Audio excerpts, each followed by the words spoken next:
जय हिंद। देखिए, घने बादलों के बीच जहाज खुद को कैसे बचाता है। बहुत ज्यादा घने बादलों से अगर जहाज जाएगा तो उसमें टर्बुलेंस यानी कंपन झटका पैदा होगा, जिससे कि उसका स्ट्रक्चर फेल्योर भी हो सकता है और यात्रियों को बहुत ज्यादा डिस्टरबेंस भी हो सकता है। इसे बचने के लिए इसके आगे वाले हिस्से में रडार लगा होता है। वेदर रडार कहते हैं इसे। ये जो अंदर वाला हिस्सा देख रहे हैं ये है आपका वेदर रडार। वेदर रडार जो होता है ये कई डायरेक्शन में घूम सकता है। पायलट इसे कंट्रोल कर सकता है, आगे पीछे ऊपर नीचे घुमा सकता है। ये रेडियो वेव को ट्रांसमिट करता है और जब वो वेव टकरा के आती है तो उसे रिसीव करता है, इसलिए इसे ट्रांस रिसीवर के नाम से भी जाना जाता है। इसे एरोडायनेमिकल शेप में ऐसे बंद किया जाता है जिसे हम लोग रेडॉम कहते हैं। ये इसका रेडॉम है। तो ये रेडॉम एरिया होता है। रेडॉम को हम लोग बहुत मजबूत बनाते हैं क्योंकि जहाज के आगे का पहला झटका ये रेडॉम ही बर्दाश्त करता है।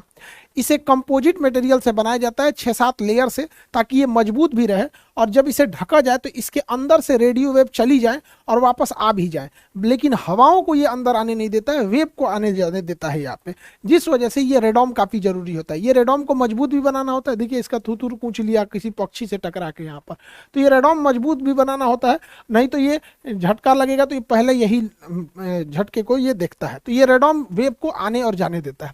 इस अपने आगे वाले वेव से ये रेडॉम से वेव को छोड़ता है। जब ये वेव जाती है, बादलों से टकरा के आती है, तो ये पता लगाता है कि आगे का मौसम कैसा है। ये लगभग 30 से 40 किलोमीटर दूर आगे के एरिया को देख लेता है। 30 से 40 किलोमीटर के आगे के एरिया को अपने रेडियो वेव के थ्रू। और ये रेडियो वेव कहाँ से निकलती है? इस रेडॉम सेक्शन से निकलती है। ये रेडॉम वेव को जाने देता है, लेकिन बाकी चीजों को इससे आगे से ये जाने नहीं देगा। जहाज का जो रडार होता है अपने रेडॉम अपने आगे के एरिया से बहुत ही हाई फ्रीक्वेंसी के रेडियो बीम्स को छोड़ता है। ये सुपर हाई फ्रीक्वेंसी SHF कहते हैं इसे शॉर्टकट में। ये लगभग 5 गीगा हर्ट्ज का होता है। बहुत ज्यादा इसकी फ्रीक्वेंसी होती है। और ये रिफ्लेक्शन यानी टकरा के वापस आना, जिसे इको या पराध्वनि के सिद्धांत पे कहते हैं। ये वेव जाती है और टकरा के वापस आती है, उसी को हम इको या आपका रिफ्लेक्शन कहते हैं। ये वाटर ड्रॉपलेट, बादलों में जो पानी के बूंद होते हैं, ये उसी से टकरा के वापस आती है। ये कभी भी बादलों से टकरा के वापस नहीं आएगी। तो जो अगर बादल में पानी है, इसका मतलब है कि वो बादल हैवी होगा और वही झटका उत्पन्न करेगा। ज्यादा पानी है तो ज्यादा किरणें टकरा के आएंगी, कम पानी है तो कम किरणें टकरा के आएंगी। इन वेव को पायलट कंट्रोल कर सकता है। वो नीचे ऊपर करके रेडाम से एरिया से ये स्कैन कर लेता है कि किधर का एरिया है सेफ है उड़ने के लिए और किधर का एरिया सेफ नहीं है उड़ने के लिए। और इस आधार पर रडार में का जो रिफ्लेक्शन होता है वो स्क्रीन पर दिखाया जाता है। दोनों पायलट के लिए नेविगेशन डिस्प्ले होता है, पायलट और फर्स्ट ऑफिसर के लिए। नेविगेशन डिस्प्ले पे ही रास्ता तय होता है कि इन्हें कितने डिग्री के एंगल पे जाना है, जिसे हम लोग टेक्निकल भाषा में हेडिंग कहते हैं। किस हेडिंग पे जाना है। जैसे हम लोग ना रास्ता देखते हैं ना कि दाहिने से बाएं मुड़ जाना, तो ये जहाज के ऊपर दाहिने बाएं नहीं होता, वे पॉइंट होता है कि यहाँ से टच जाना है, फिर यहाँ से ऐसे घूमना है। ये रास्ता पहले से डिसाइड होता है वे पॉइंट पे। तो पायलट हमेशा इसी डिस्प्ले को देखता है, मेनली रास्ते को पता करने के लिए नेविगेशन डिस्प्ले पर। और आगे का मौसम कैसा है वो इसी नेविगेशन डिस्प्ले पे शो होता है। अगर ये नेविगेशन डिस्प्ले काले रंग का है तो मतलब समझिए कि सामने कोई बादल वगैरह नहीं है, टेंशन फ्री जहाज उड़ेगा। और ऐसे टाइम पे जहाज इतना स्मूथ उड़ता है कि लगता ही नहीं है कि उड़ रहा है। कभी कभी तो डाउट होता है, रुक गया क्या ससुरा, ही एकदम स्मूथ, पानी रख दिएगा तो छलकेगा नहीं। लेकिन जैसे बादल आ जाता है तो बादल की स्थिति में, अब देखिए ये है आपका नेविगेशन डिस्प्ले। ये भाई साहब को जाना है यहाँ पर और इसके रास्ते में आ गए हैं बादल। काला वाला एरिया में तो कोई दिक्कत ही नहीं है, वहां से कोई रिफ्लेक्शन लौट के नहीं आया इसलिए काला दिख रहा है। लेकिन अब रास्ते में बादल है तो कम बादल, ज्यादा घने बादल जिसमें पानी ज्यादा है वो एकदम काला रंग का होगा। तो ऐसे बादलों से बचना जरूरी होता है। तो इसके लिए रडार के डिस्प्ले पे 4 कलर का शो किया जाता है।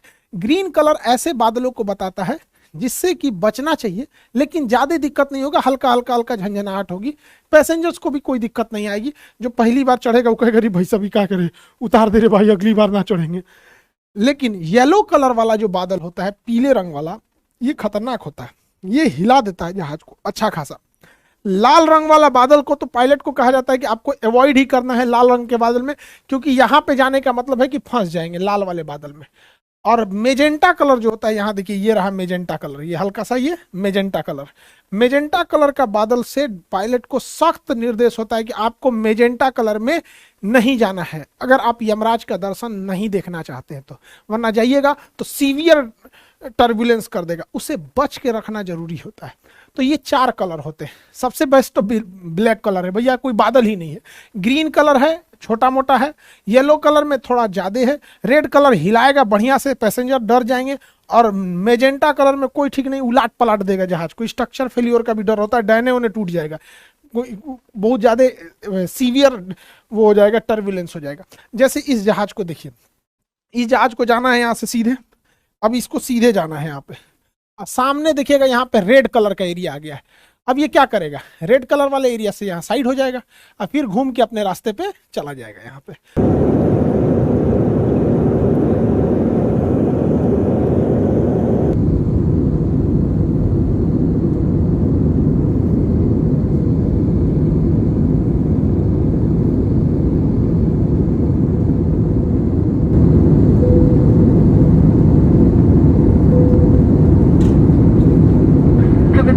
मौसम खराब होने के कारण कप्तान ने सीट साइंस ऑन रखे हैं। आप सभी से निवेदन अपने स्थान पर ही बैठे रहें। सुरक्षा के लिए कुर्सी की पेटी बांधे रखिए। धन्यवाद।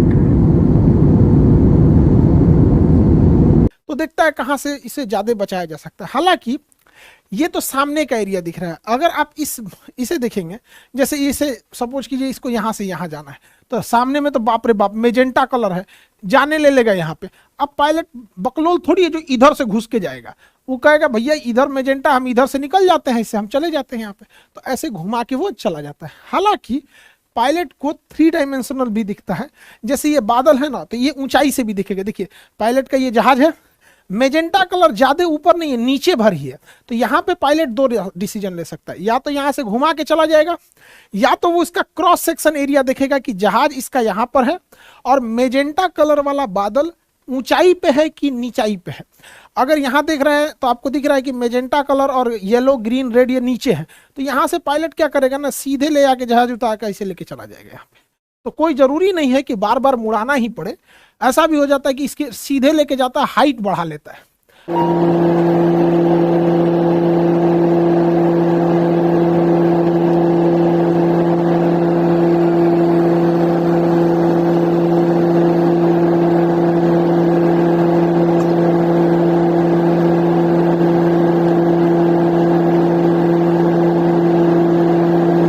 हाइट को क्या करेगा, बढ़ा लेगा।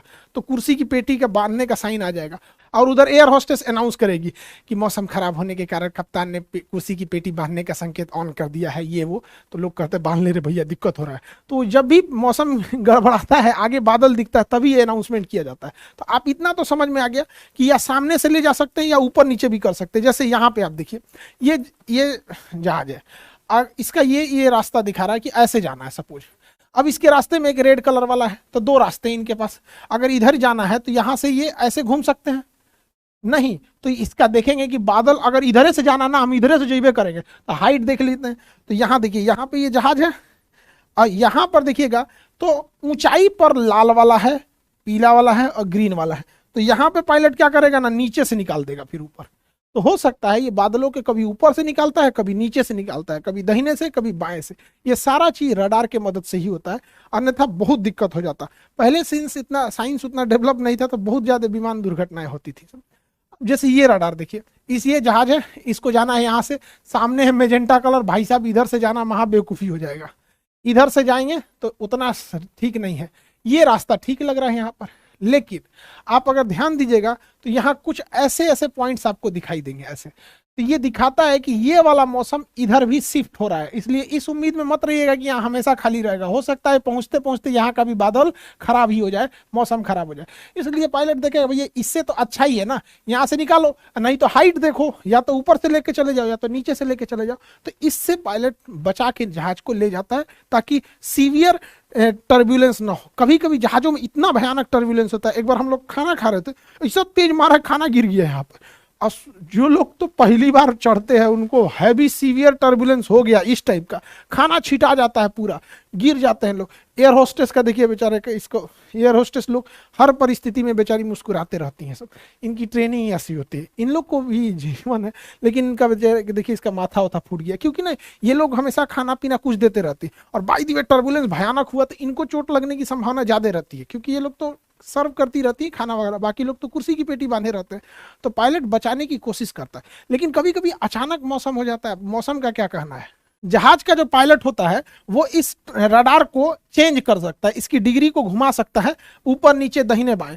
अगर बात करेंगे ये कितना ऊपर नीचे घूम सकता है, तो 40 डिग्री ऊपर और 40 डिग्री नीचे ये जहाज को देख सकता है। मतलब बादल है या नहीं है, या फिर क्या चीज है, तो इस हिसाब से वो देख सकता है 40 डिग्री ऊपर और 40 डिग्री नीचे।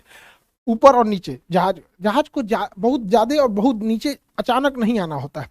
लेकिन अगर दाहिने और बाएं की बात करेंगे तो 180 डिग्री देख सकता है, दाहिने बाएं की बात करेंगे तो 180 डिग्री। तो यानी पायलट का जो रडार होता है ये वाला, इसके पास अंदर कमांड होता है, वहां से उसको चेंज कर सकता है डिग्री इसका। तो यहां से अगर दाहिने बाएं देखेंगे तो ये 180 डिग्री देख सकता है दाहिने से बाएं तक, और ऊपर से नीचे 40 डिग्री ऊपर 40 डिग्री नीचे, यानी टोटल 80 डिग्री ऊपर नीचे देख सकता है और 180 डिग्री दाहिने बाएं देख सकता है। पायलट के हाथ में इसका कमांड होता है।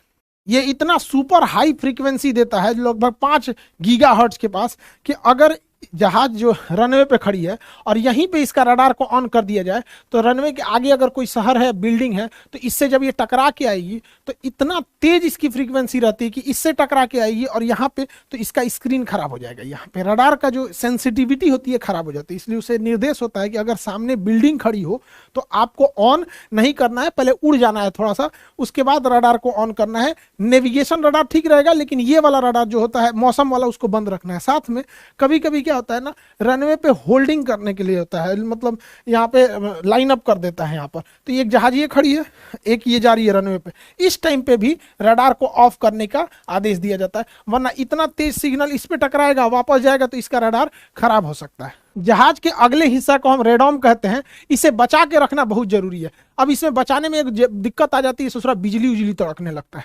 अगवे थुथुरे पे बिजलियां गिर जाएगा, तो बिजली गिरेगा ना तो इसमें जो वेव होता है वो डिस्टर्ब हो जाएगा, तो हो सकता है कि पायलट को नेविगेशन में दिक्कत हो। इसलिए स्टैटिक डिस्चार्ज लगाया जाता है। विंग्स पे देखिएगा यहाँ पे तो इस तरह से रॉड निकले रहते हैं, छोटे छोटे ये रॉड। बिजली जो होता है वो करंट होता है, इलेक्ट्रॉन। तो जब कहीं भी आप घर्षण करते हैं, फ्रिक्शन करते हैं, तो उसमें बहुत सारे इलेक्ट्रॉन जमा हो जाते हैं। उसी तरह जहाज इतनी तेजी से उड़ता है कि उसमें बहुत सारे इलेक्ट्रॉन जमा हो जाते हैं, और इलेक्ट्रॉन इलेक्ट्रिसिटी हमेशा कॉर्नर के एरिया में भागती है, तो इसलिए इसके कॉर्नर के एरिया में हाई मेटल के एरिया को ये लगा देते हैं, ताकि यहाँ पे इलेक्ट्रॉन आए और ये इलेक्ट्रॉन बाहर गिर जाए, ये इलेक्ट्रॉन उड़ते जहाज से बाहर गिर जाए। तो इसलिए इसे स्टैटिक डिस्चार्ज कहते हैं। स्टैटिक डिस्चार्ज बहुत जरूरी है। कभी कभी पायलट के अगवे ऐसे बिजली तड़कने लगता है, बेचारा दिक्कत हो जाता है स्टैटिक डिस्चार्ज से बचाने के लिए। तो रेडॉम को स्टैटिक डिस्चार्ज, आगे तो इसे रॉड नहीं लगा सकते, तो ऐसे ऐसे ये उभार देते हैं। ये स्टैटिक डिस्चार्ज होता है कि अगर आगे कहीं पे भी बिजली तड़के ना तड़के, इतना स्पीड से जहाज उड़ता है कि आगे में जो इलेक्ट्रॉन जमा हो जाते हैं वो अगर इसके थुथुरे पे ऐसे इलेक्ट्रॉन जमा हो जाएंगे तो इसके रडार में दिक्कत हो जाएगा। तो रडार में दिक्कत हो जाएगा तो रडार में क्लियर नहीं समझ में आएगा, इसलिए ये जो ऐसे उभरा वाला हिस्सा है ये इस इलेक्ट्रॉन को पीछे की ओर भेज देता है, और जैसे पीछे बॉडी पे जाता है तो स्टैटिक डिस्चार्ज इसको हवा में गिरा देता है। हवाई जहाज जब भी एयरपोर्ट पे उतरती है तो इतनी हाई स्पीड से उतरी रहती है कि उसके बॉडी पर इलेक्ट्रॉन्स भरे रहते हैं। करंट को ही इलेक्ट्रॉन कहते हैं। इलेक्ट्रॉन से बना है इलेक्ट्रिसिटी, तो electricity is nothing more but is the collection of electrons. तो जहाज इतनी तेजी से रगड़ खाते हुए जब रनवे पे आता है तो उसके बॉडी पर पूरे इलेक्ट्रॉन जमा होते हैं, इसलिए अगर हम छुएंगे तो हमें भी इलेक्ट्रिसिटी मार देगा। तो जरूरी है उस इलेक्ट्रॉन को हम जमीन में भेज दें, क्योंकि जमीन किसी भी इलेक्ट्रॉन को खींच लेती है। इसलिए जहां जहाज खड़ा होता है वहां पे एक ठो पट्टी होती है, ग्राउंड पॉइंट बोला जाता है, स्टैटिक ग्राउंड पॉइंट। इसमें एक रॉड गया होता है अंदर यहाँ पे, तो जब भी जहाज आएगी तो उसमें एक ठो मेटल रहेगा और उससे वायर से इसको जोड़ दिया जाता है। इसके ऊपर कवर लगाया रहता है ताकि इस तारवा को पकड़ने में कोई को करंट ना मारे, तो पहले इसमें ले जाता है, फंसाता है और फिर इससे ले जाके जोड़ देता है। इससे जोड़ना बहुत जरूरी होता है, नहीं जोड़ेंगे अगर तो जैसे जहाज खुलेगा और कोई निकलेगा, कैसे हो हवाई सफर कैसा रहा, जहाजिया को छुएगा मारेगा, झनाक से उधिया जाएंगे, अगले दिन अखबार के फ्रंट पेपर पे आएंगे। स्टैटिक डिस्चार्ज के कारण आत्मा को शांति। पायलट के जो जहाज में वेदर रडार होता है उसका रेंज तो ज्यादा नहीं होता है, 30 से 40 किलोमीटर होता है। और कभी कभी ऐसा होता है ना कि पायलट को आगे का दिखता है कि थोड़ा सा बादल है, तो पायलट को लगता है इस बादल से तो पार ही कर जाएंगे, उसके आगे भयानक बादल रहता है, तो उसके लिए चाहिए बड़े साइज का वेदर रडार। बड़े साइज का वेदर रडार जो डॉपलर रडार होता है ये जहाज में फिट नहीं हो सकता है, इसलिए इसे क्या किया जाता है, ग्राउंड पर एयरपोर्ट के आसपास में फिट कर दिया जाता है। तो ये बहुत बड़े एरिया को ये कवर कर लेता है। तो एटीसी भी बता देता है कि बउआ इस रास्ते रास्ते से मत आओ, तुमको तनी सा दिखा रहा है कि 30 किलोमीटर गड़बड़ है, हमको दिखा रहा है कि पूरा 100 किलोमीटर गड़बड़ है, उलट जाओगे बबुआ, चल जाओ, लौट जाओ। इसलिए तो ये बड़े साइज का वेदर रडार होता है यहाँ पे। अब ये देखिए भारत के नक्शे पे चारों ओर से ये वेदर डॉपलर रडार लगाया गया है। अब यहाँ पर कुछ ये जहां अब यहाँ देखेंगे तो चक्रवात ज्यादा आते हैं उड़ीसा साइड में, तो इधर ना डॉपलर रडार का एरिया ज्यादा सघन बनाया गया है जगह जगह पे, कहीं कहीं भी खाली नहीं है। अब हम हर जगह थोड़ी बता सकते हैं वहां मिलिट्री रडार लगाया गया, तो देश की सुरक्षा का भी मामला ध्यान में रखा जाता है। ऐसा थोड़ी होता कुछ बोल दो यहाँ से, तो जहाँ खाली जगह है वहां देश के दुश्मन लोग नहीं खुश होइएगा कि खाली जगह है घुस जाएंगे इधर से, मिलिट्री रडार है वहां पे, और वो तो पूछबो नहीं करेगा, उधिया देगा आपको यहाँ पे। तो ये रडार का बहुत जरूरी होता है यहाँ पे। रडार से भी एक और भी चीज जरूरी होता है, जैसे देखिए पहाड़ी एरिया में, जैसे नेपाल में प्लेन दुर्घटना हुआ, वहां पर रडार में एक और समस्या क्या आती है, बादलों के पीछे पहाड़ छुपे होते हैं, जैसे ये बादल है इसके पीछे पहाड़ है, तो इसको तो रडार से दिखेगा कि अरे भैया बादल है, चलो ना कोई दिक्कत नहीं। और कहीं जो ये जहाजिया लेके सीधे घुसा तो बादल के बाद सीधे बेचारा पहाड़ में टकरा जाएगा। तो इसके लिए इसमें ट्रैफिक कोलिजन को बचाने के लिए टकास सिस्टम को लगाया जाता है। टकास सिस्टम दो जहाजों को आपस में टकराने से रोकता है।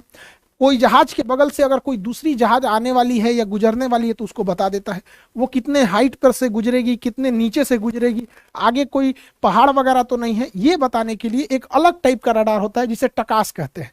टकास के बारे में हम आपको नेक्स्ट क्लास में समझा देंगे। आई होप आप वेदर रडार, डॉपलर के सिग्नल, इस सब को समझ गए होंगे। मिलेंगे नेक्स्ट क्लास में। जय हिंद।